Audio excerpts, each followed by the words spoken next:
Thank you, guys. I'm going to quick put in the chat our Coordinated Campaign Committee website for anybody who's interested. The Coordinated Campaign Committee hosts these monthly webinars. Our work involves, we're a standing committee of the Green Party. We cooperate with state and local parties to help coordinate and support federal, state, and local Green Party electoral campaigns. We also help track candidates and office holders. We try to facilitate discussion of electoral strategy.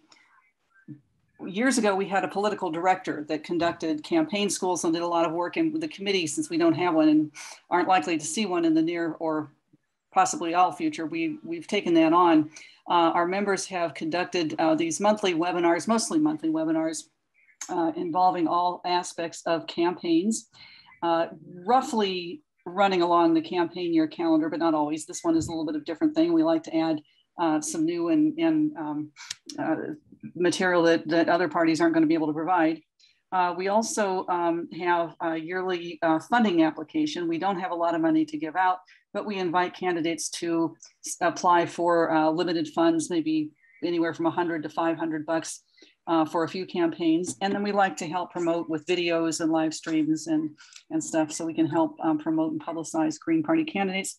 A couple of our former co-chairs have done some in-person campaign schools, and we've hosted campaign school workshops at some of the national meetings.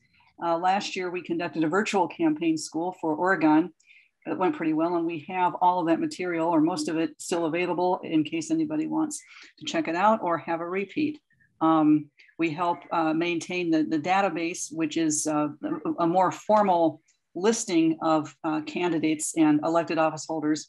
But we also want to keep current candidates that may or may not be on the ballot yet, but we keep apprised of anything that's in the offing. And if any of you are aware of candidates in your state, whether you think we know about them or not, feel free to write to ccc@gp.org and just let us know. We also have a list of state liaisons whose job it is to do that, and in the process of finalizing an update of that. If you're not sure about that and want to know, please contact us. We can help you set something up if you don't have anything else. So we'd just like to invite, this is a little bit of a new and different thing, but we have EcoAction Committee who is offered to do this special training tonight, thanks to Mark Dunley, co-chair, also featuring Tony Endege from North Carolina Green Party, and gubernatorial Texas candidate from Delia Barreos, Green Party candidates in Pennsylvania, Attorney Warren, and members Maureen Doyle. We're all going to speak tonight about campaign environmental policy that candidates can use as their campaigns. So, and Hillary has mentioned that she's put in the application for candidate support. You can please fill it out if you're running and share it with all of your friends who are running. The deadline to apply is August 27th. So see, have I left anything out? I don't think so. So I will turn it over to EcoAction co-chair Mark Dunley. We're going to hear about environmental policy that you can use in your campaign and hopefully be elected and put it into play. Mark, thank you. Thank you. Trying to figure out why this thing isn't moving. Well, there it goes. So I'm co-chair of the EcoAction Committee, and on the screen right now is sort of the duties of the committee. And one of them is to try to help inform and advise Green Party candidates on, environmental issues, ecological issues. And so we sort of put together this little presentation tonight to talk about some of the things we've already have done as candidates ourselves, but really wanted to open up the second half to get feedback, brainstorming questions from candidates, campaign manager, campaign workers about ways that we could possibly help in that effort. And we will, try to accommodate that. One of the things I want to talk about myself, I have been running as a third-party candidate initially with the Citizens Party and then more recently with the Green Party since 1982. And I've managed two presidential campaigns, about think 3 or 4 gubernatorial campaigns, and then a bunch of United States Senate and congressional campaigns. So I'm also very happy to talk to people who have particular questions about campaign management, but also particularly as related to environmental issues. I was Jill Stein's campaign manager when she ran for president last time. I was a climate coordinator in her first campaign, and I've been Howie Hawkins' campaign manager a number of times, and I was his campaign manager in 2010 when we first launched the Green New Deal. 2 years ago, I ran as the Green Party candidate for state controller, and one of the main reasons I did that is I had been for about 5 years at that point, 6 years, been coordinating the campaign in New York State and New York City to get the state and New York City pension funds to divest from fossil fuels. Mainly, I started that on behalf of 350 NYC, which is part of the 350.org movement. We actually been successful. Both New York City and New York State have agreed to divest. New York State's a little bit slower. Those are the second and third largest public pension plans in the United States. The state controller pension plan was, I think, about $220 billion, which about maybe 12 or $13 billion invested in fossil fuels. And the entire reason I ran, well, besides we need to run and get 50,000 votes for governor, my campaign was really focused on the divestment issue. And so I looked for a lot of ways to try to use the divestment issue to mobilize supporters. Here's a couple of palm cards that we handed out to people about the campaign, focusing on both on the state controller race, but also on the divestment issue, and asking people to call Tom DiNapoli. One of the things we ended up doing was, I think, every Tuesday after Labor Day, Tuesday or Wednesday, we had people call in to Tom DiNapoli's office, and actually it seemed to generate about 100 calls, and that was quite helpful. Drove Tom DiNapoli crazy, and we did manage to get into one of the 2 debates that they had for state controller, and we use it as a an informational tool. One of the other things I mentioned, Howie and I had started the Green New Deal back in 2010. We tried to put a lot of that into the 2018 gubernatorial. He was our gubernatorial candidate, and I was a controller candidate. This is something we did, I think, the day after Earth Day. About 2,000 people came to the state capitol. We were not one of the main organizers. We were certainly one of the organizers, but not the lead organizer. Both Howie and I got arrested that day along with Gloria Matara, who is our state party co-chair. I see Gloria is on our call at the moment. And one of the races, Gloria was our lieutenant governor candidate when Howie was running for that. But we did look at various ways to bring the climate issue on. One of the things that I had done, also successful on this one, was that Governor Cuomo, the state capitol complex in Albany, New York, has been heated by steam for 100 years, and they include this steam plant in a very low-income African-American neighborhood. And I've been involved 30 years previously in defeating the state when they operated a garbage incinerator at this site in order to heat the state complex. And then the governor came in with an $88 million proposal to build 2 frac gas turbines. Howie, in his 2010 campaign, had kicked off the campaign to ban fracking in New York State. He was attacked for being too radical, calling for a ban on fracking by all the big environmental groups who only would support a moratorium. But in 2015, we got the governor to do that. So while we have banned the burning of frac gas in New York State, we import a tremendous amount of frac gas from Pennsylvania. And he wanted to spend $88 million to put 2 new gas turbines in here so we could expand into a microgrid and produce electricity. We had about a 2-year campaign. Basically got the state legislature to amend the annual budget. And so they said the $88 million can only be spent for 100% renewable energy and then as my son calls, the punk rock band, to the extent possible. And so we're still fighting what to the extent possible means. But this is a press conference that we held at the steam generating facility, and particularly this gentleman here is quite progressive. He was the co-chair of the group that was fighting the issue, and he was actually a Democratic elected official, the county legislator who represented that district. And he was willing to come out and join Howie and I and basically endorsed our campaign. One of the few Democratic Party officials in the state to do that.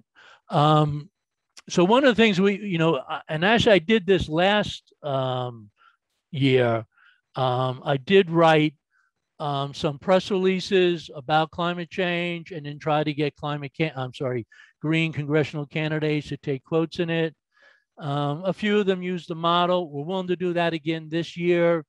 We could also pick out individual issues like garbage incineration and do a, Green Party opposes garbage incineration, and then take quotes from many of the candidates who run in against garbage incineration. And we could do it on any other myriad of climate issues. One of the things that Howie suggested, I wrote to him about this event and see what thoughts he had. And one of his suggestions was that we could help people develop a plan for local and state action on climate change. Howie and I did this when we were running for statewide office. A lot of focus on public power. One of the big problems in New York State. It takes 10 years to build large-scale renewables energy. So after 18 years of trying, we only have 5% of the state's electricity coming from wind and solar, and that's not going to solve the climate change. So one of the things we said, if we had public power and we had the local governments or the state building all this stuff, it would increase the opportunity for public input from the local community, who are often the ones who oppose to the siting of the plant. And of course, we support public ownership. It's cheaper and it is more democratic control. And we did try to push for, democratic planning. Here were some of the ideas to how we thought if you wanted to do it at a city level, you could talk about the issue of public power, about public transit. A lot of things politicians talk about, electric cars, which are nice, but public transit is a whole lot better solution, more of a green solution than electric cars. Public housing, I'll actually say that that's something that Bernie Sanders and AOC have talked a little bit about, a Green New Deal for public housing. Howie's proposal as a Green Party presidential candidate in public housing was only about maybe 50 times bigger than what Bernie Sanders was talking about, but at least Bernie helped put it on the line. And we can talk about other things. Here's just something I wanted to point out to people. I was involved with this in the Capital District. More as I was not a lead person on it, but a local suburban town developed what they call a roadmap for a sustainable future. And it has about 20 different areas and develop recommendations for climate change, mitigation actions, implementation actions. If somebody wanted to develop a green climate agenda, for either their city or their county or even the state, this would be a good place to start because it has a lot of good ideas. And then it also links you to both research projects that have worked on it, but it also gives you examples of local governments that have already, implemented it.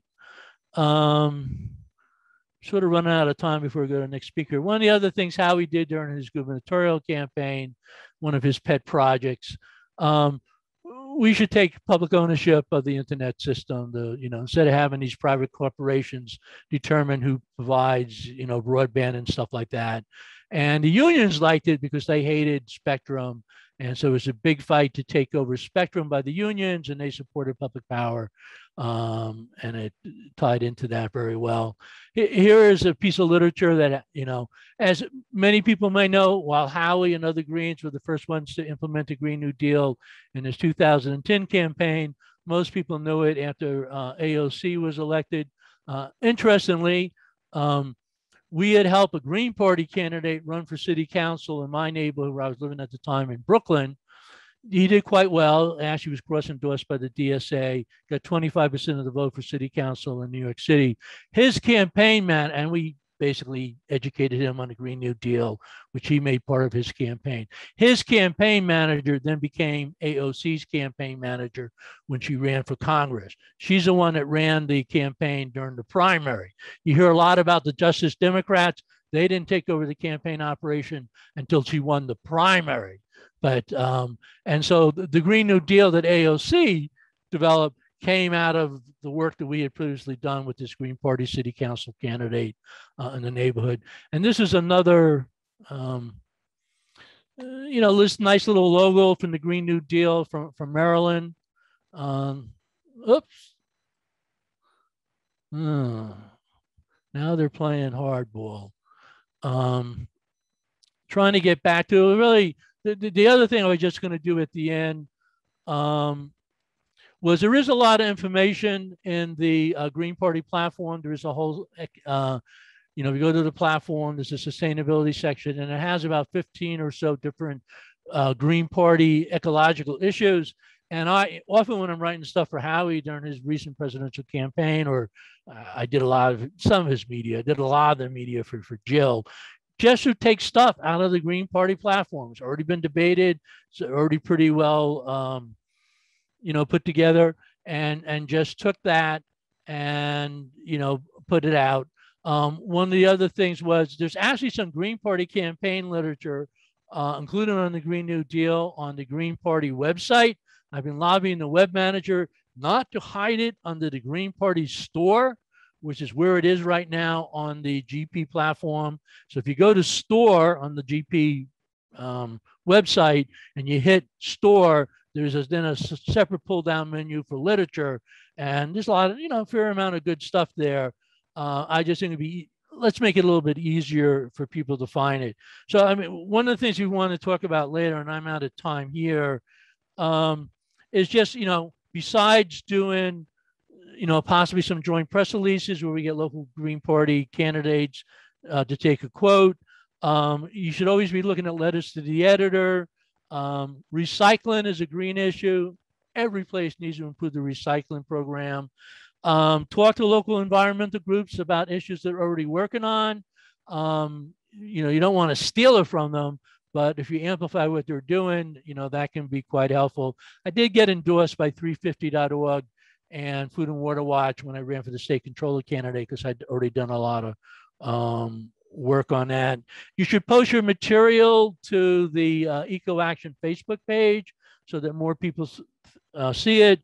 And one of the things I was doing, I don't know whether the CCC is already doing this, but perhaps putting out a series of weekly sort of newsletters to followers at the Green Party national level, and then highlight 2 or 3 candidates, each of those weekly emails about how they are working on environmental issues to give you more attention. So we can come back to more discussion about that now, but I want to turn it over now to Tony Endege from North Carolina, and I believe he's also bringing in George Friday. So Tony. How's it going? Thank you very much. Can you hear me? Yes, we can. Okay, great. So thank you so much for this opportunity. You gave a really great overview of EcoAction, Mark. And I invite any of you who are not currently a member and you're green and you just even have a little bit of time to join the EcoAction Committee. You have to be appointed via your state party, but if that's not a possibility, you can talk to Mark and we can see how we could get you plugged into lots of things that we're involved in, always way more than that we want to do than is possible. My name's Tony Endege, sort of like you think like reggae. I'm the one of the co-chairs of North Carolina Green Party and outgoing recent national co-chair, and I was liaison to EcoAction and ballot access. And so I wanted to do a quick presentation, and I'm not going to be able to get through nearly anything, anything in depth in terms of like an actual like training, but I did want to touch upon environmental justice and publicly owned energy, which Mark Dunley did a good job of talking about. publicly owned energy. As I mentioned before, I am from North Carolina, I live in North Carolina, and if anyone's heard of the term environmental racism, one of the places this became a term actually it came out of the protests in the early 80s, 1982, in Warren County, North Carolina, which is one of the 5 predominantly Black counties in North Carolina. And they had, the state of North Carolina had decided to dump PCB filled waste into landfills, of course, in predominantly Black and rural area.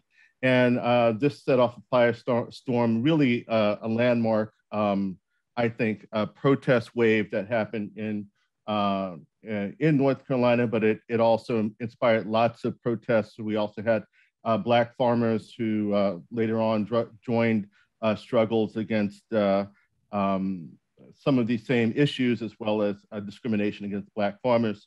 So there's George can also touch upon some of these issues, but there's been a lot of, North Carolina has been like the center of a lot of issues that have highlighted economic injustice and also environmental racism and ecological justice.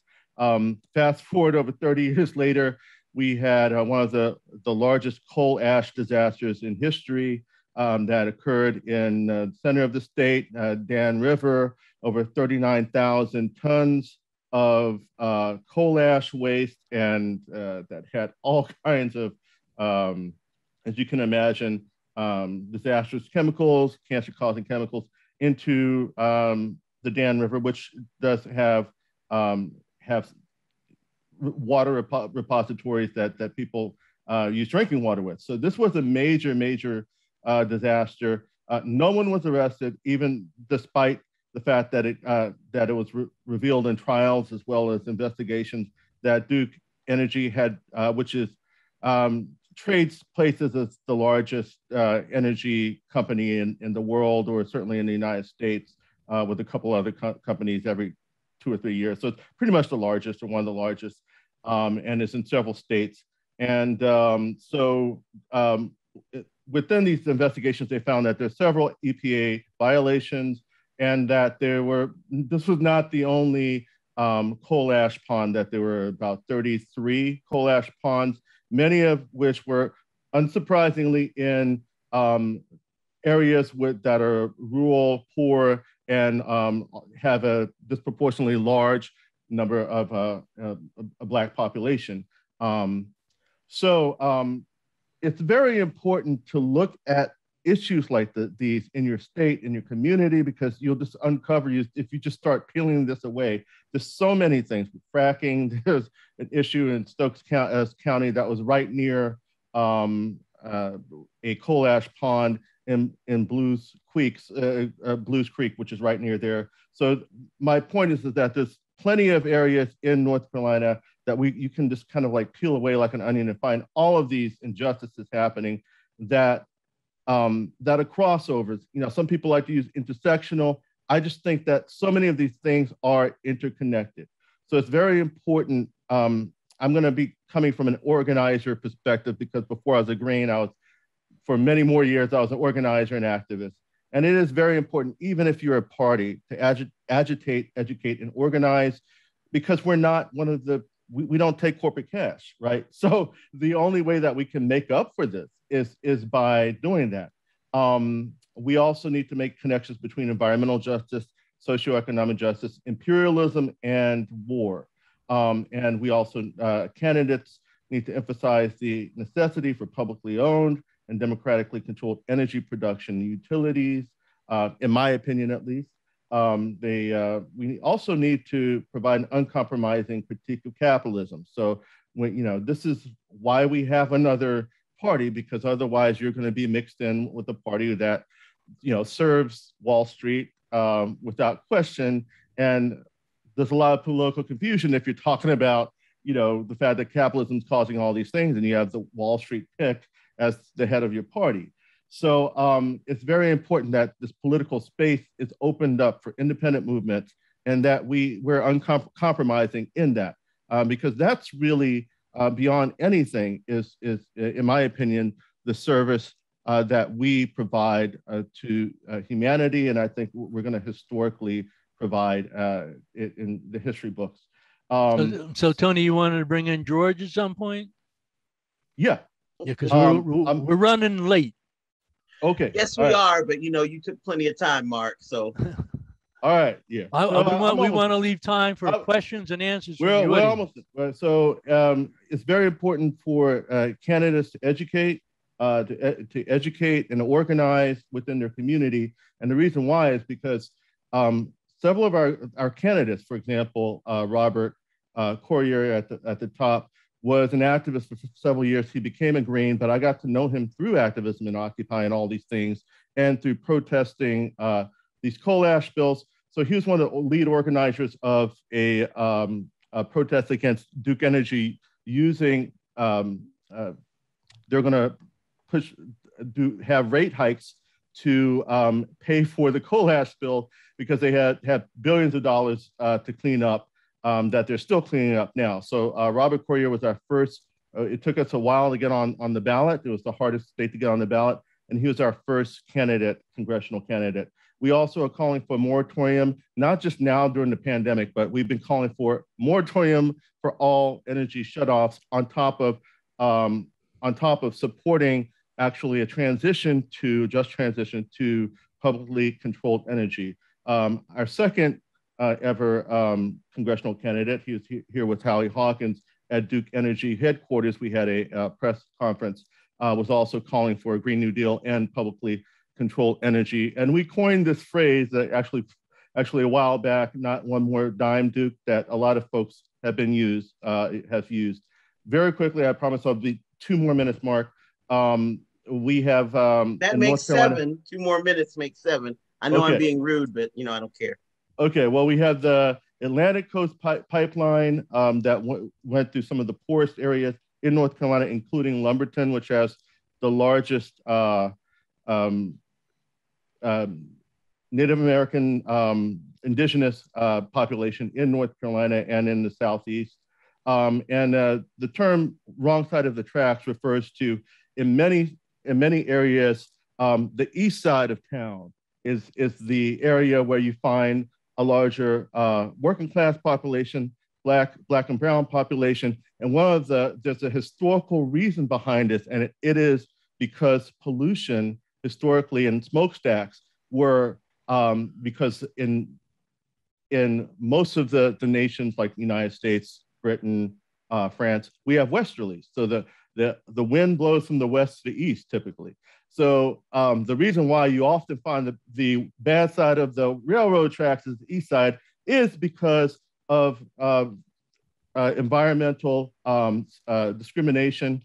I'm going to leave with this issue, the fact that we need to also look at imperialism, the effects of imperialism.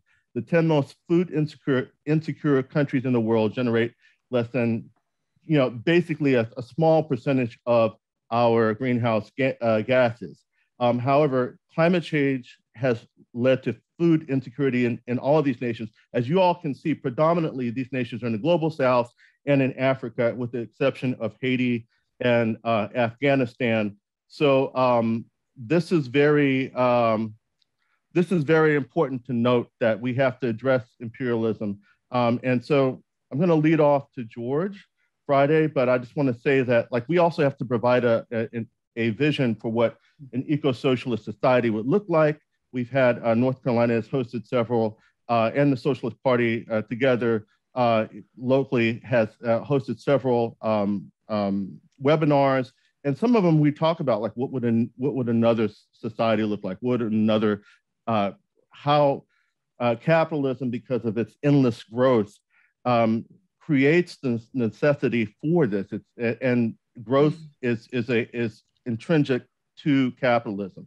So with that, I'm sorry for the quick overview here, but I did want to give George Friday a chance to speak. She's a national organizer with United for Peace and Justice, and has been a lifetime organizer as well. She has a wonderful perspective, and I just wanted to hear a few words from her. Thank you for joining us. A few words, all right, and I'll try not to be rushed, but I'll try not to take too much time. I can be disciplined and keep comments to 3 minutes or less. Y'all trip me out. I'm a Green Party member for a long time, but y'all like, let me try to squeeze all this content into no minutes, which is like kind of crazy. Not saying you're total respect, but it's a lot. So, all right, y'all, if you're considering running for office, God bless you, go for it. And based on some of what Mark said and what Tony said, in your own community, look for the perfect storm of racism, corporate greed, and political corruption. That is the definition of what happens in North Carolina when it comes to environmental racism. Duke Energy, crazy, all the horrible things they've done. Rate hikes when they've got plenty of profit in communities of color doing all kinds of horrible things and ignoring it. And the North Carolina elected officials let them get away with it. I'm on the board of not Duke Energy, we hate them.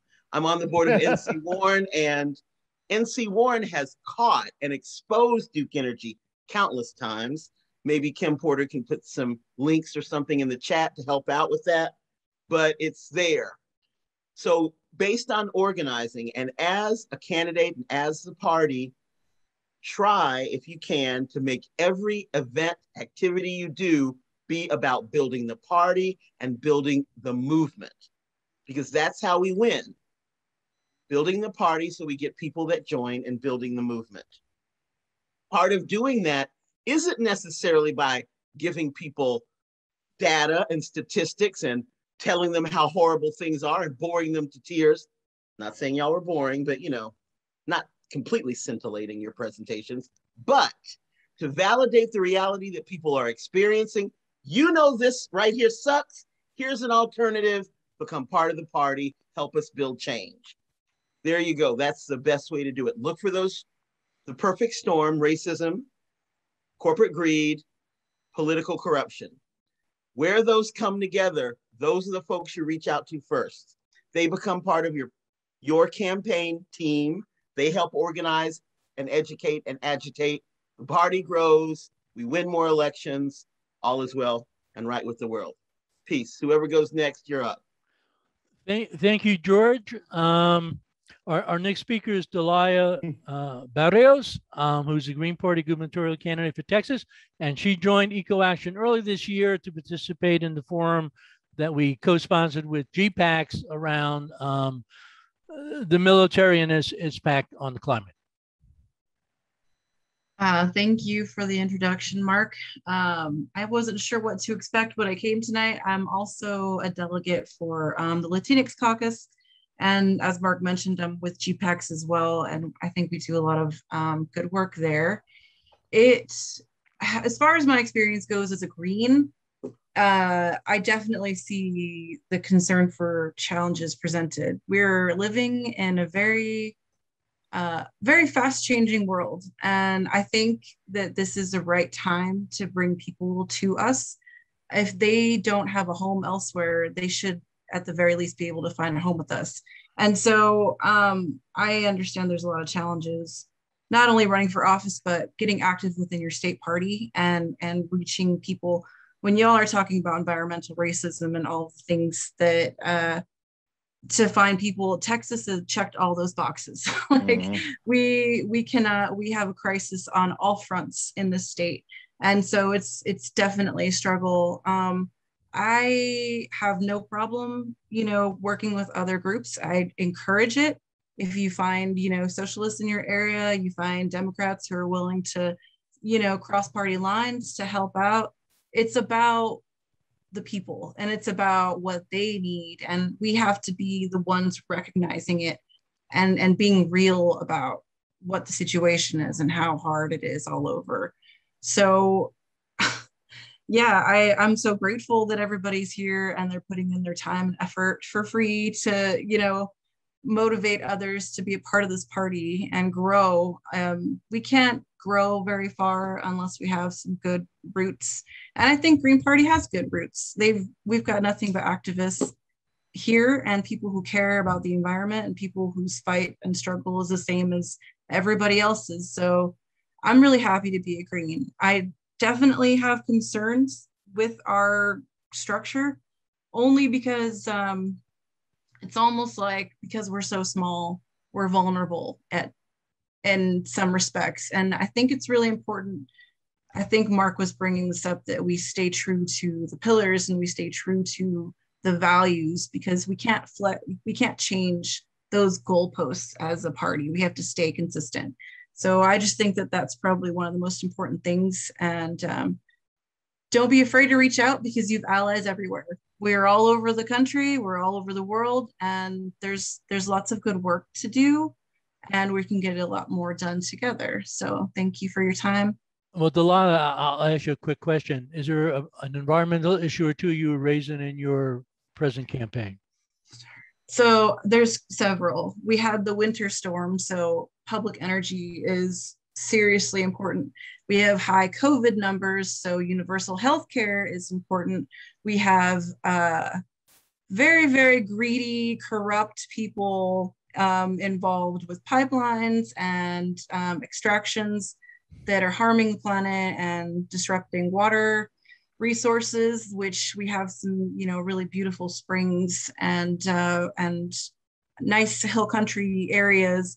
Basically, every water source of our state has been very close to or actually polluted through the oil and gas extraction industry. So I think that it's all over the place. We had petrochemical plants exploding. I mean, there's a lot of things. We lost a fight to Kinder Morgan. And so that was something that I worked pretty hard on.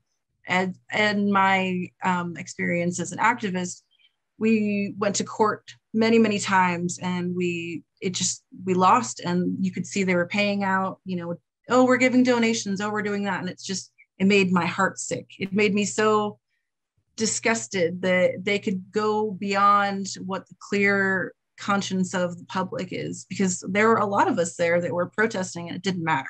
And I think that that's why what we do here is so important, because we need to somebody has to be watching all the time, and the threats are endless, and we have to just get together to make a difference, because water resources are being contaminated, people are being sick and exploited, and there's pollution obviously aimed at Black and brown communities more often than not. So pick one. They're all important. We've got several issues that we have to deal with, and I'm sure it's not too different elsewhere, but right now, priorities are those three things.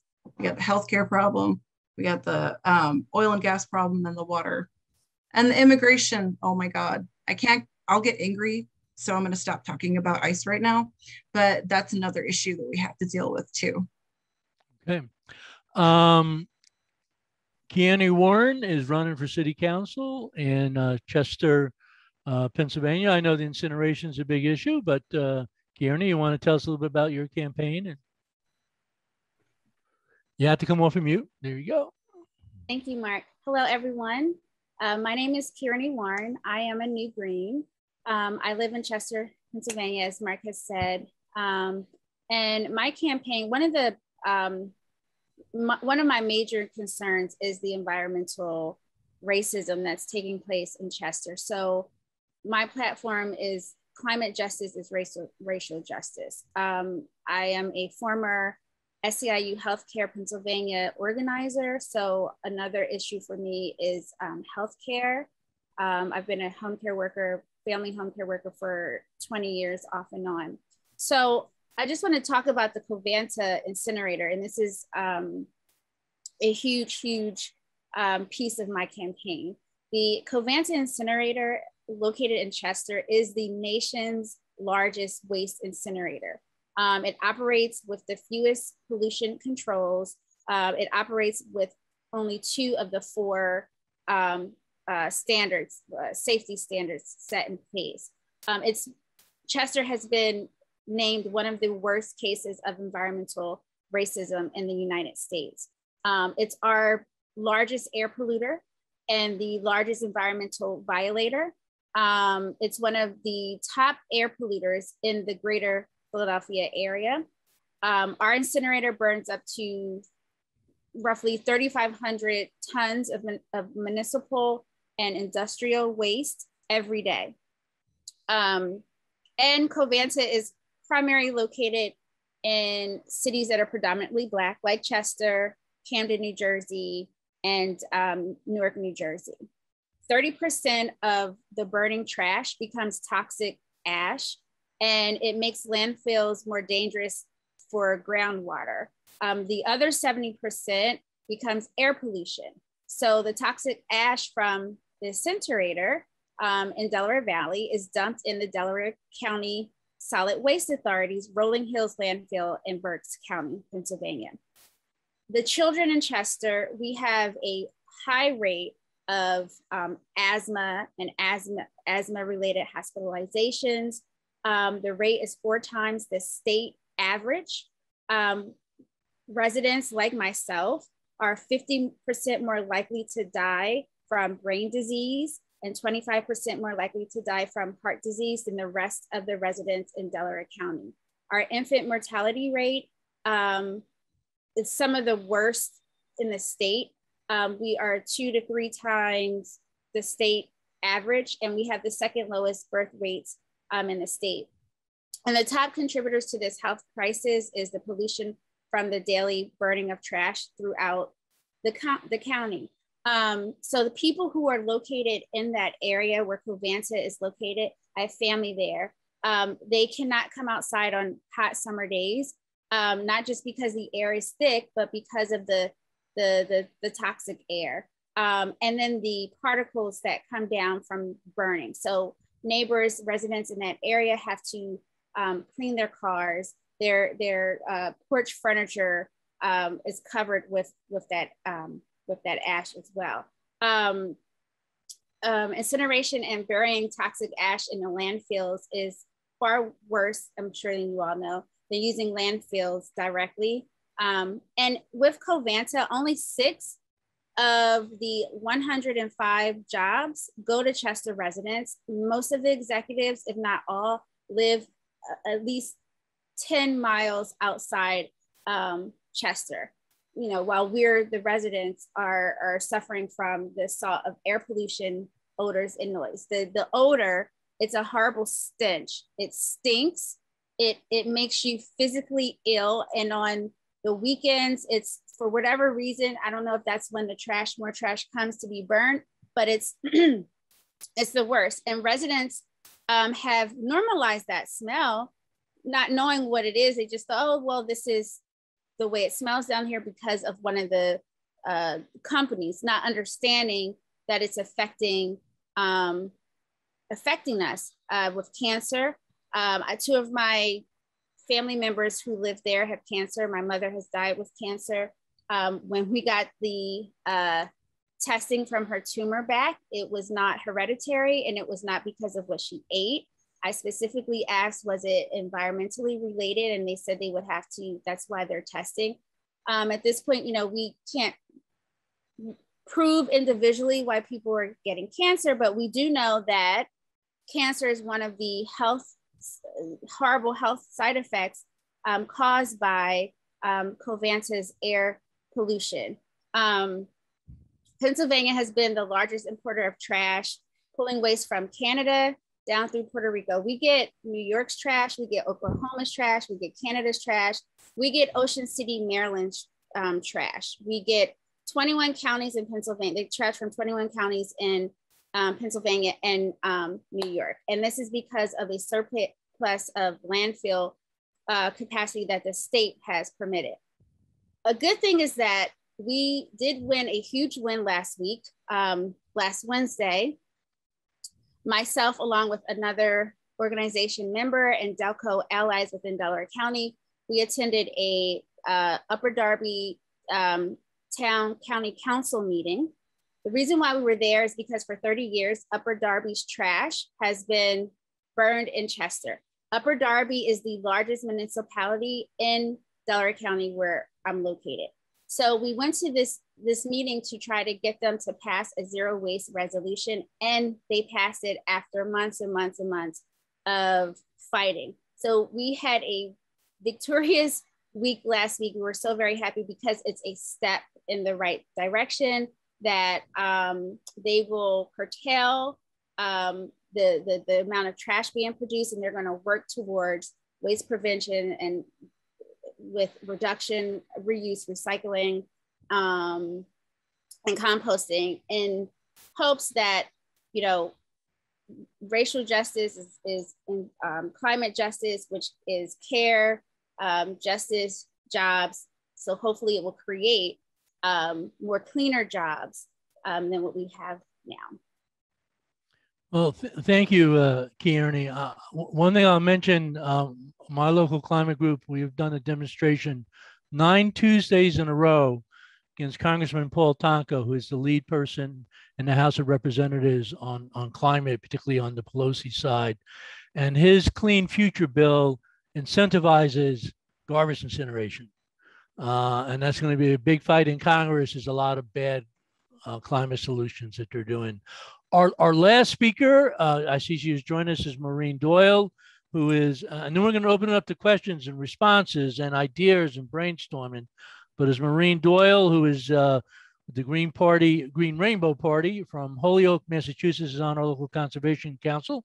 And Maureen, you want to say a few words?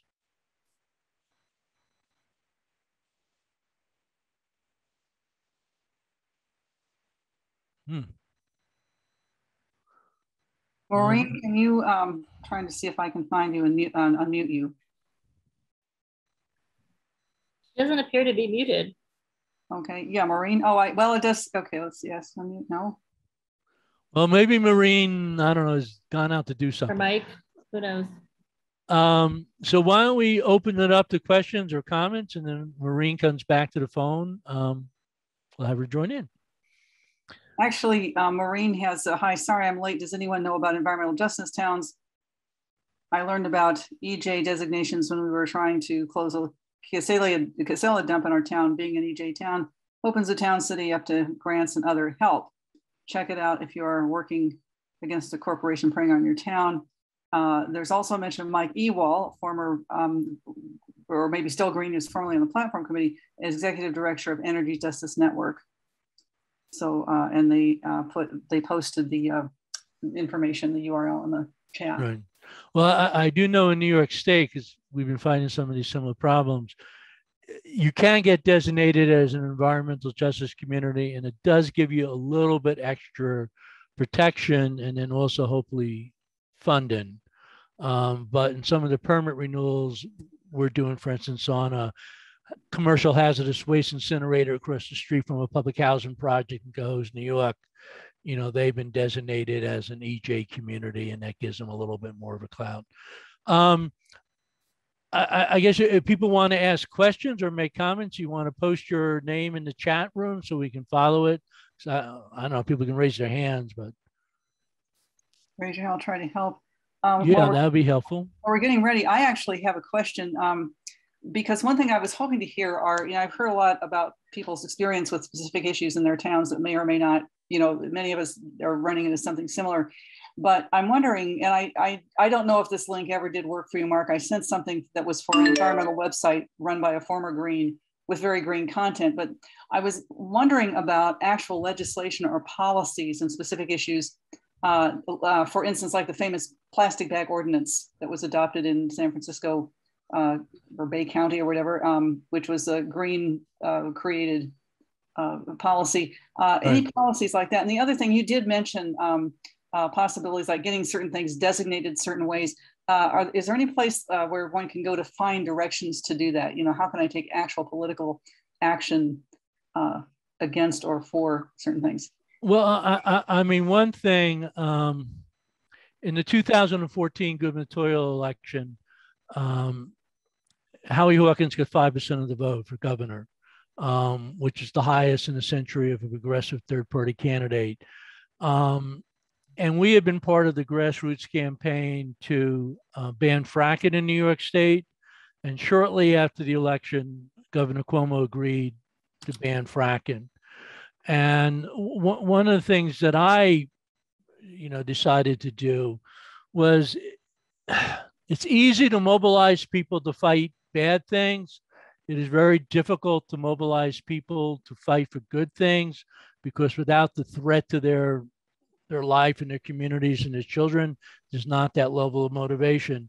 And part of the problem is, if you only fight bad things, it's whack-a-mole. Once you defeat one bad thing, a bad thing pops up someplace else. You have to build an alternative structure to replace them. So we, after the 2014 gubernatorial election, did three things. During the gubernatorial, during the anti-fracking fight, Mark Ruffalo got Professor Mark Jacobson and professors from Cornell to develop a plan to go to 100%. We could go to New York State, 100% clean energy, zero emissions by 2030. And so we developed a piece of legislation to do that. We actually had more sponsors than the other piece of legislation, but they had all the money behind it. And the other bill, which is much weaker, 2050 rather than 2030, weak on just transition, is the one that was adopted. And we also went out and I wrote the divestment bill after that and got that into the state legislature. And then we also wrote a carbon tax bill. So we wrote three pieces of legislation coming out of that 2014 piece of legislation. And you also mentioned the plastic bag issue. I know the Green Party in Brooklyn held the first big meeting in New York City, and it was actually from a woman from California who turned out not to be so good on plastic bags, but she'd been one of the lead people in California to do that. And long story, but basically last year we finally got a plastic bag ban enacted in New York State. My wife happens to run a national coalition now on plastic issues, and she has developed legislation on plastic bags, banning straws, which we just won in New York City, and one other thing. So she has developed some model piece of legislation. I had cited earlier the report by Bethlehem's Tomorrow, and that really pulled together a lot of the good climate policies ideas, around the country. Would it be helpful to try to identify who are the progressive policy wonks that are pulling together legislation? Perhaps if people tell us what legislation they might be interested in, we can help sort of track that down. But do any of the other speakers or the panelists, and I do see that Mary Sanders is on stack and then Tony, but does anybody else want to try to answer Holly's question? Before I can also butt in here, I'll try to see if I can. I don't know if that link I sent, it never did go somewhere, but that was a good sample legislation. First of all, I have more on stack, just so you know. Anna Schiefelbein of Illinois, Gloria Matera of New York, Lorraine Luriano has a comment. I'm wondering if there are archives in the Green Party to inform candidates of successful community campaigns on various environmental programs. Mary Sanders and then Tony Endege. Okay. So who's first on stack? I have Anna Schiefelbein. First, okay. Yeah. And thanks for saying my name correctly without a big concern over it. Yeah, I just wanted to follow up with that. I'm with the Illinois Green Party, and we have Action Network. And so we get to do petitions and letter campaigns and fundraisers all on day one. And we're taking a more community approach with our candidates. I'm also a candidate. And so we are working more with the community, and then we are taking advantage of this political energy, this urgency of climate action. And we're at physical events, we're at protests. So we are trying to play all sides of the board in order to try to get ahead. 2022 is going to be a very advantageous year for us. And so we are just trying to do everything that we can to be part of the community that we hopefully will represent soon. Let's see, we have also, I guess Mary Sanders was on before the rest, but Mary Sanders and Gloria Matera a comment by Lorraine, and then Tony. So Mary Sanders. Hi. All right. Yeah. Okay. My name is Mary Sanders. I'm in Hartford, Connecticut, capital of Connecticut, which recently eliminated plastic bags for the most part. Of course, a couple stores have come up with ways to create one a little tiny bit thicker and sell them for 20 cents. So yeah, they'll always find a way. My comments are around environmental justice, and I appreciated the comments about, you know, waste being dumped and burned in low-income communities, primarily of color, because that's why I didn't grow up in Hartford. I grew up in the town shortly away, but in the housing development, and you know, we were right across the street from a large factory, and nobody's talking about it. But we have had so many deaths of people from breast cancer for women who grew up in that neighborhood with, you know, with me. And actually my sister still lives there, but every time I mention it, no, shut up, don't make trouble. But anyway, here in Hartford, Connecticut, I campaigned a couple of years ago for state rep because there was a vacancy. So I jumped in, I got 50 votes. Following year, I ran for city council, I got 400 votes. Last year I ran for senator, I got about 1,000 votes, which ended up being 3.5%. Of course, you know, I spent under $1,000, so my votes cost about $1 a vote, whereas the winner, a 22-year incumbent, his votes cost him like $13 a piece, according to what he spent on his campaign. But I campaigned heavily on the issue of our waste facility, which has been falling apart for years. We were successful many years ago in shutting down a landfill. And everything, we also receive trash from 23 towns around us. So everything comes here to Hartford and is recycled and then burned. But our recycling is a farce because, you know, I mean, I have a house full of stuff. I want to get to the recycling center myself because a lot of the trucks end up bringing stuff straight to incineration because it's contaminated.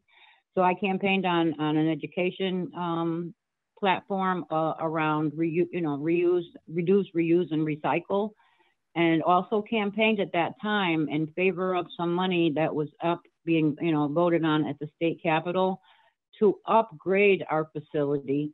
And the owner and operator of this facility came in with a really good blueprint, which was going to reduce pollution by about 85–90% by having a proper recycling facility and better filters and a better way of incineration, which I was in favor of because I hate the thought of my garbage being buried in another state, and that's the alternative. Well, they didn't give the guy the money, and our facility is scheduled to be closed next July.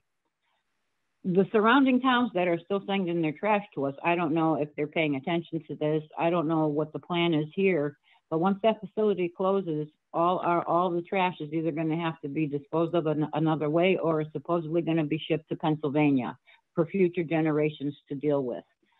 What do you guys recommend, if not incineration, and what can I campaign on next year? Thank you.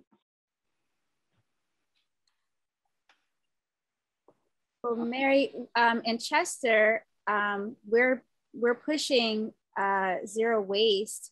I can put a link to the resolution that we just recently got passed, or the resolution that was recently passed to move to waste prevention, where the businesses and universities, colleges, government agencies in cities will begin to move to zero waste.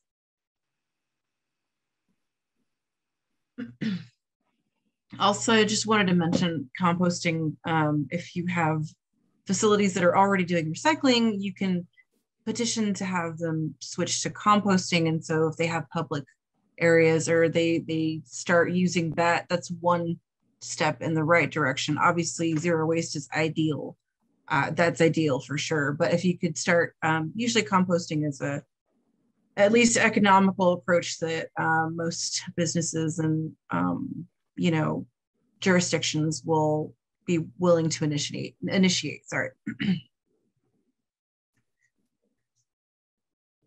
I see that. Let's see. I have Gloria next, and then there's others. So I have Gloria, comment by or question by Lorraine Loriano, and then Tony Endege. And I'm checking for more. But thanks, Holly. Well, I mean, it's great to see all these candidates and hear some of the issues that you're taking up in your areas. And, you know, I want to acknowledge Mark. We're very lucky in New York to have Mark and all the work that he's been doing and the knowledge he has. I've been a candidate a few times before. I also worked under Mark in the Stein campaign in 2016. But I'd like to kind of suggest, I know sometimes local Greens running for local office, because we're Greens, like to bring in like a lot of the, you know, national, international kind of issues. And what I'm hearing now is kind of people looking at more locally. And I think that's great. I think the connection though is helpful if we always talk about the Green New Deal as this, and many of us like to say the eco-socialist Green New Deal as an kind of an overarching campaign theme, where then you can talk about like how that gets realized in your localities, right? And a lot about public ownership, which some of the speakers have talked about, which I think is really important and distinguishes Green Party candidates from other candidates. And so I think that, you know, staying so focused on how things can happen locally, but always talking about the bigger picture, about the Green New Deal, about public ownership, and the kinds of things that I think that, you know, the Green Party presents in a way that shows we have, it's not just that we're candidates campaigning on environmental issues. There are dozens and dozens of Democrats that call me up as a chairperson here in New York for the Green Party and say, well, I like the environment.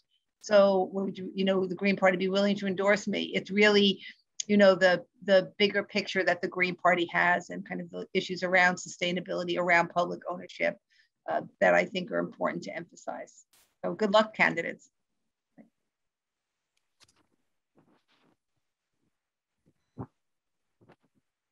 Maureen Loriano, anyone wanted to take, let's see, I'll read this. She asked, I'm wondering if there are archives in the Green Party to inform candidates of successful community campaigns on various environmental campaigns.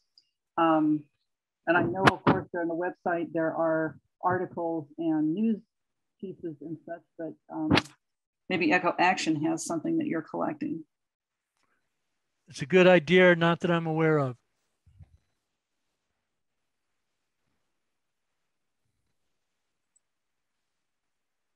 Okay. That was, let's see, the next person was Tony Endege.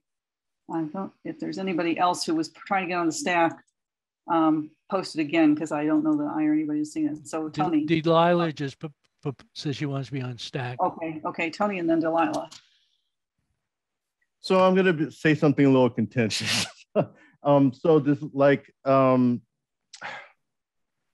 lot of folks have had issues with, well, you know, a big thing that our party in terms of public PR, as Gloria mentioned, is the concept of green, especially, you know, corporations just using green over and over and over, and greenwashing and corporate, you know, Earth Day fairs and what have you, has kind of left a sour taste in people's mouths in terms of, like, you know, what, you know, green means, what you know, ecologically sound things mean, as well as, you know, some folks see things like plastic bag bans as being regressive in a way, in terms of if there's like a ban is a ban, but like if there's, like, you know, in California, there's like pretty substantial tax. I'm pretty sure this is in several other states. If you get a bag, and some folks see it kind of regressive for people who have to, like, either catch the bus or something like that, you know, where your life is packed with, like, working and getting from one thing to another, and sometimes there's a bit of resentment in terms of, like, these kinds of, like, band-aids, in my opinion, to the issue as being against poor people. I know that's something that we don't talk about always, but I think it's something that there's people who feel this, like, that there's a divide. Would any of our candidates like to address that, or anyone, you know, in audience or speakers. Over. Yeah, I would like to address that. I spent my entire professional career as an anti-poverty organizer, initially as Acorn in Texas, among other places. And then for 28 years, I ran a statewide anti-hunger group and was the lead group on welfare rights and stuff like that. A lot of groups in New York City were very resentful of people who raised the issue that a so-called fee on plastic bags, if you didn't bring returnables, would be regressive. They say you act like low-income people are not concerned about the environment. You act like low-income people aren't concerned about what goes on in their community with litter, and you act like low-income people aren't able to respond to these type of situations. Probably we respond better. And, you know, so they fought very hard against that particular argument. What we've also done in New York City and New York State was that we exempted any purchases made with food stamps or WIC from the plastic bag stuff. But anti-poverty groups in New York State were very vocal that they supported getting rid of plastic bags.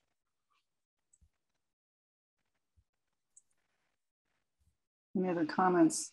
We have Delilah on next.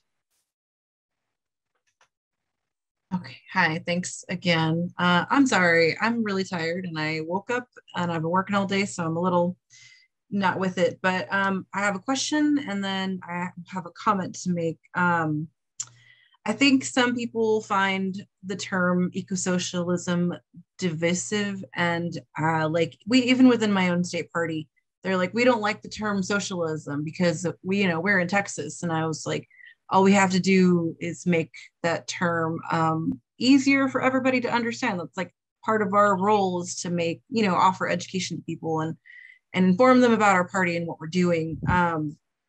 But nevertheless, I obviously identify as an eco-socialist and try my best to work with other parties and get out as much as possible. I did want to make the recommendation that the Yes Caucus members are very adept. And if they are in your state, you should do your best to reach out to them because they have a lot of good methods for reaching other people and getting your message out. So like we're trying to get more members into our Yes Caucus. I think they're a really resilient group. And, they're all young. So it's like they have a different perspective than a lot of us do. So I think it's important to just keep them in mind.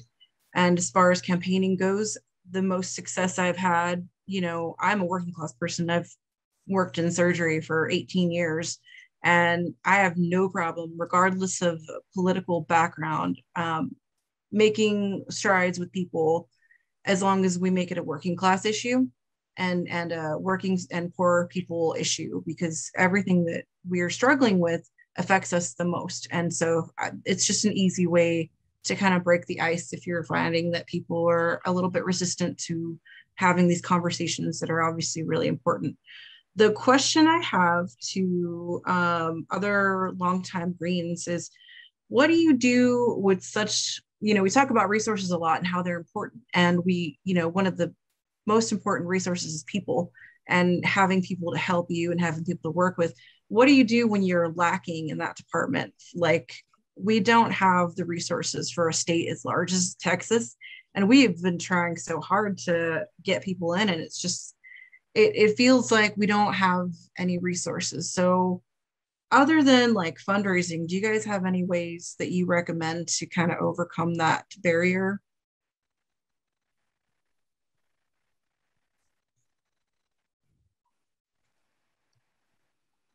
Anna Stack. Mark Stack. Anna, go ahead, and then Mark.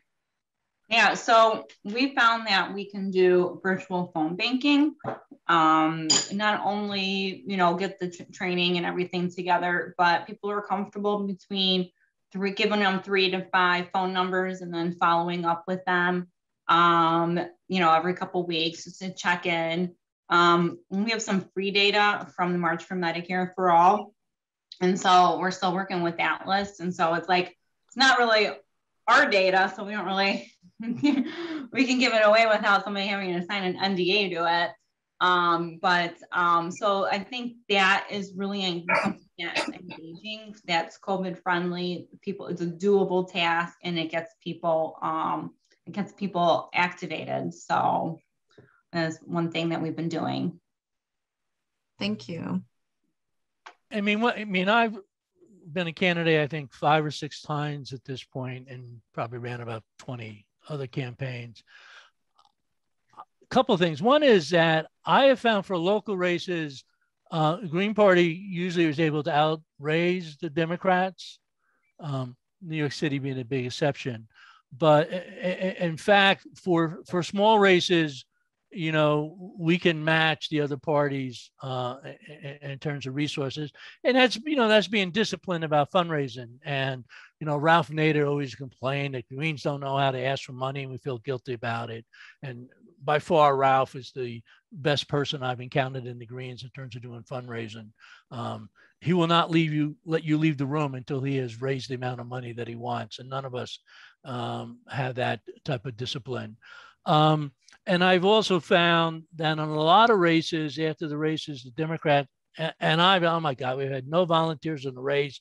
It's been pathetic. We've only got a half dozen people out on the weekends. And the Democrats come to me after the race and say, oh my God, you had an army of volunteers out there. We've never seen anything like that. And so it's much harder, of course, when you're trying to do that in the presidential race, you know, where people get really excited. It's a lot easier in the local races. You know, first thing I learned as a community organizer is that when you meet somebody, you ask them to volunteer to do something, and you ask them to do something small. Come in and, in the old days, you know, stuff envelopes or do one little thing, because once they take that first step, they're much more committed to taking, you know, the next steps. And I think Anna talked about the virtual, you know, phone banking.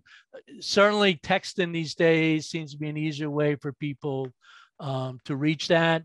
But I think the broader problem is that, and this goes way beyond the EcoAction Committee, is that, you know, there isn't a lot of immediate rewards in our political system to Green Party candidates getting 2 to 5 or even 10% of the vote.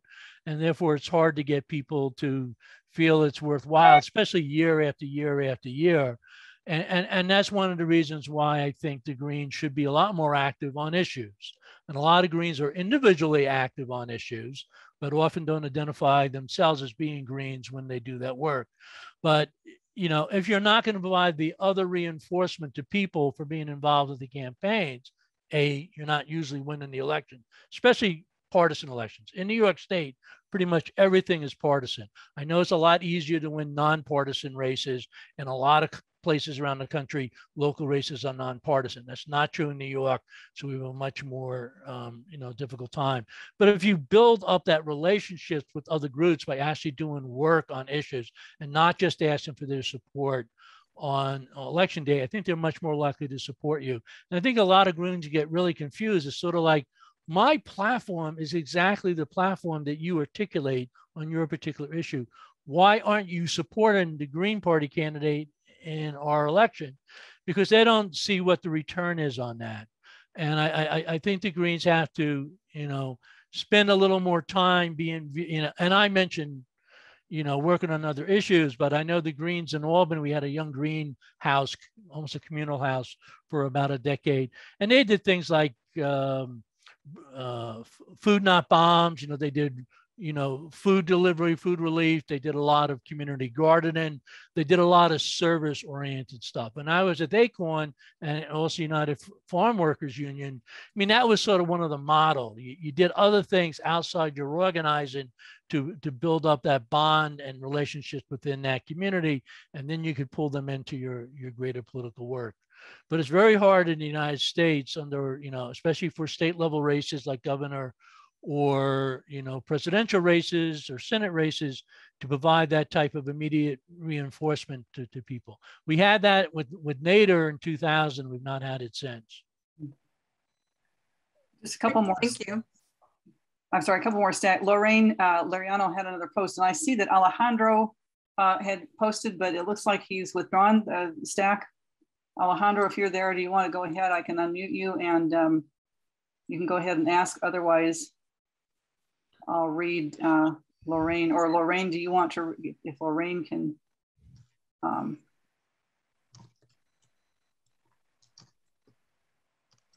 oh, okay. Asking to unmute. Okay, so I'm not seeing that. And Lorraine, I'm not seeing. Go ahead. Good, go ahead. I'm sorry. Is it Alejandro or myself? I guess yourself, because Alejandro is not. If he unmutes, then he can go next. Okay. So I guess my question was, how can various environmental issues be linked to heighten the connections between communities? I've been really involved with the issue of Luma Energies, and I did send it to Mark. And I know that Luma Energy just recently received a contract because in Puerto Rico, there was actually a public entity, the Autoridad Eléctrica de Energía, and that was dismantled because, you know, there's a fiscal control board that was set up by Congress, and they gave this really lucrative contract to a company that was just created a year ago. They were created in January of 2020. They got the contract in June, and they just started being the energy contract. And so the problems with Luma is that Luma Energy has already spent about $162 billion, and they are going to have a huge amount of money accessed by FEMA. And I think that this is inappropriate because there's no real plan for clean energy. And there's also the issue that workers have been displaced. The active union was displaced when they dismantled the public utility.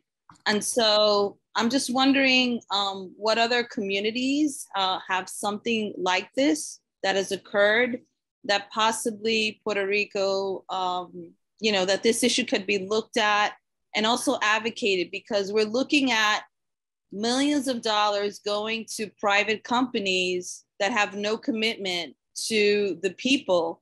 We're talking about 44% of the people in Puerto Rico live under the poverty level, and they're receiving bills that are of $150 or $200, right? And Luma is not being forthright as to where are their offices. They don't even have services that people that answer the phone in Spanish, which is a language that's being spoken there. And on top of that, they're going to have access to all the reservoirs in the country, the fiber optics. They're just being handed over everything to a monopoly.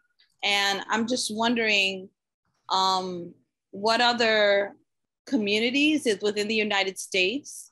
I mean, I think the Luma issue should be an issue for the Green Party in general, because there's so many levels of violations, from workers' rights to the rights of energy, and the fact that there is a coalition within communities that has offered an alternative that's not going to cost $15 billion and will not give all this money to something that's not even going to reconstruct the electrical grid.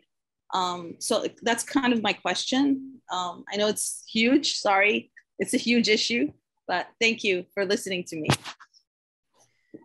Yeah, if I may, Lorraine, that's a really important question to ask. I know at least stateside, any groups that are abolitionists or against the prison industrial complex, you would find allies there, because often these extractors hire police and those sort of private agents to protect themselves from, you know, people who are trying to protest and slow down their, you know, business interests. So those groups are definitely going to be helpful. And also anybody that you can meet in the Indigenous community are usually very well, they have the framework for organization for these type of things, because, you know, pipelines, all of this extraction is going around all over the nation, all over the world, and Indigenous people are the ones leading the fight back, and they're happy for anybody to help them, and they're happy to help other people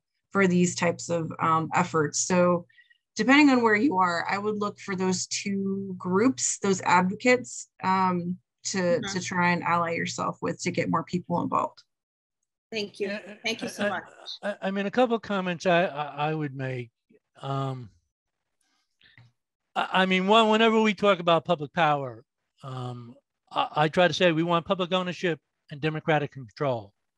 And if you don't have the democratic control, then the public ownership is not going to be any good. And we see that in New York with our statewide and the Long Island Power Authority. I mean, I think the other problem is that most governments are corrupt, and they steal whenever they can the taxpayer money for the benefit of the special interests. And I think Puerto Rico is a more extreme example of that as a legacy of colonialism, where basically it's been opened up for the wealthy from the North American continent to, you know, rip apart the system. I mean, one thing, unfortunately, that's not going to work is a rational discussion about the problem, because they know what the problem is, and they're doing it because it's corruption and it's making money for people. And, you know, and I think in those type of situations, you need groups to put their bodies on the line, unfortunately, which is not an easy thing to do, but to say this is not going to occur, and we are going to physically, you know, try to stop it in a nonviolent manner. You have to make it a, you know, a crisis situation. And I know that a lot of groups in New York City, because of the role of Wall Street in this whole vulture funds that they've been doing in Puerto Rico, have been, you know, trying to address it, and it gets a lot of publicity, but we don't tend, you know, to win it. It's a very, very tough fight, unfortunately, in Puerto Rico. And I don't pretend to be an expert on Puerto Rico. I just know it. Colonialism is a tough legacy to overcome. And Holly, I would like 5 minutes to wrap up. I was just gonna say we're getting close to the 1.5 hour point, so it doesn't seem like there's any other questions yet. So yeah, why don't you go ahead? This is good timing. Yeah, I mean, so EcoAction wants to help candidates, and you know, we didn't come up with a lot of concrete things today. The one thing I had suggested was that you know, EcoAction could try to maybe do some press releases that talk about various issues, and then how the candidates in various states or communities are, you know, working on that, and so it can be incineration or whatever, you know, that you know, particular issue.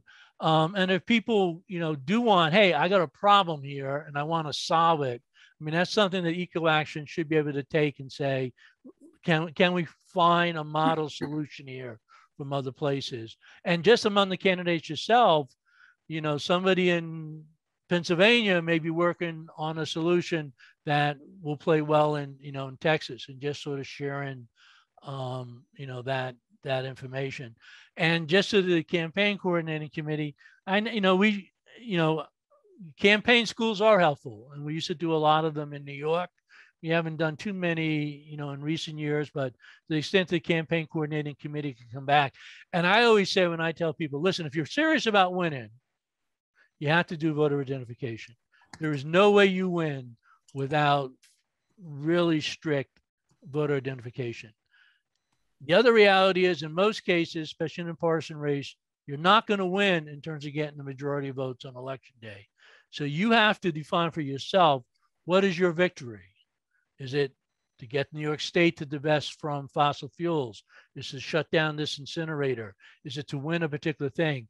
And you define for yourself what that victory is, or 2 victories or 3 victories, and then focus on that. And you have to have, you know, as a campaign, you have to have a written campaign plan with deadline and resources needed, because that's the only way you ever accomplish it. If you work your way backwards and figure out, if I want to do this by this day, what do I need to have done by 3 weeks prior to that, and 6 weeks, you know, prior to this. So I do hope the coordinating campaign committee can help with that. But if any of the candidates have things that they think EcoAction can assist with, you know, ask. We may not be able to deliver, but if you ask, we can try to come up with an answer. And I don't know anybody else from EcoAction, Tony, or anybody else, Mary or Maureen, want to chime in? A couple minutes left, but thank you. And we posted, you know, contact EcoAction directly, contact Coordinated Campaign Committee, YES group directly for further details, or one of us, and we will go and ring doorbells and try to get in, and try to get answers. But one other thing I did want to mention on the climate issue. One of the things I've been working with the Global Greens is COP26 is coming up in November in Glasgow, assuming it doesn't get canceled because of COVID again. It was canceled last year. This is viewed as the last chance COP. There's going to be a particularly big fight about third world countries and then also reducing emissions. This will have a lot more attention as we get closer to November. And so the extent that the Greens are out front, at least talking about that, you know, it will pick up attention as we get closer. And the other thing at the national level is this $3.5 trillion infrastructure green stimulus package that Schumer has passed the House today, the $3.5 trillion. Every major climate group, all of whom have been fighting at least for a little bit more. We asked for 40 trillion. Most of the groups are asking for 10 trillion. They settled on 3.5 trillion.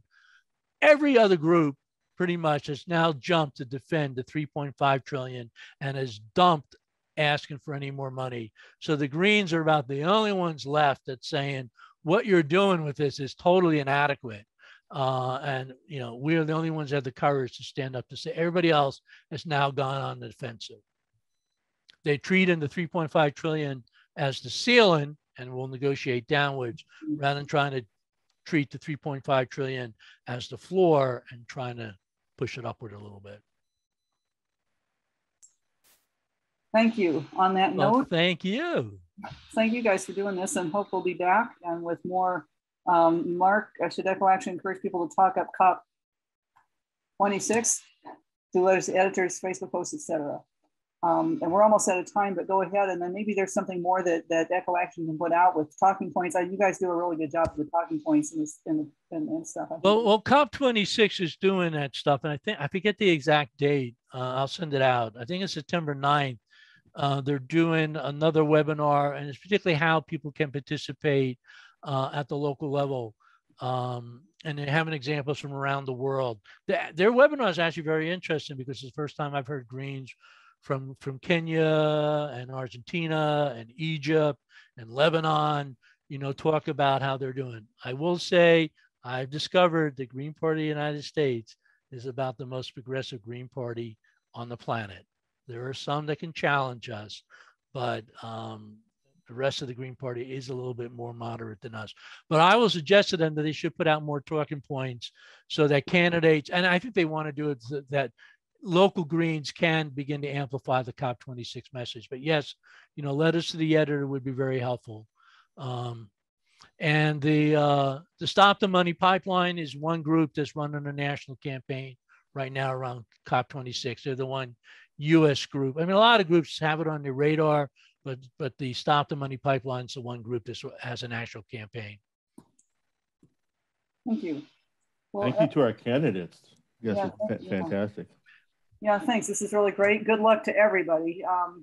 We'll see how things go. And thanks everyone for attending. Sam Hales, the URL for this recording will be available in a couple of, we don't know how fast. We might be able to get it up faster, but I'll see if I can, get the URL and share it via Google. You can't really email the whole file, but Hillary, did you have anything to say? I posted the link for both our webinar archive and also the application for candidates to request for funding in the chat. So, so folks should have that. Sam, I don't know what you mean about sharing the video and how that relates to the application. They're two separate things. So tonight's video is recorded. It'll go on our website for just posterity, anyone who missed it. Completely separately, we have an application for current candidates of all kinds, like of Greens, but anyone who's going to be on the fall ballot to request support and money from the national party. So those links are both in the chat. I don't think we're going to do a webinar in September. Instead, we're going to do 2 different Facebook Lives with candidates. So stay tuned for details, but those are going to be September 14th and September 22nd. And then we'll probably be back in October with our Get Out the Vote call. And then it'll be election day, amazingly enough. So we're countdown to a couple more months and then that's it. So thank you all for participating. Thank you, EcoAction, Mark, Tony, George, Kearney, Delilah, Maureen, everyone. And thank you to the candidates for running. And I think that's it. We have one more late breaking thing. So just to know that, link. Go ahead, Alejandro. Quick question. In regards to the funding for this year, is it only for 2021 candidates or is it also for 2022? Nope. This year is only, we do it just for the year. So next year we'll fund 2022. Awesome. Thank you. Yep.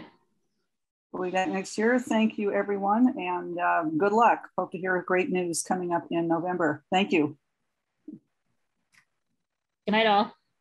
All right. Good night.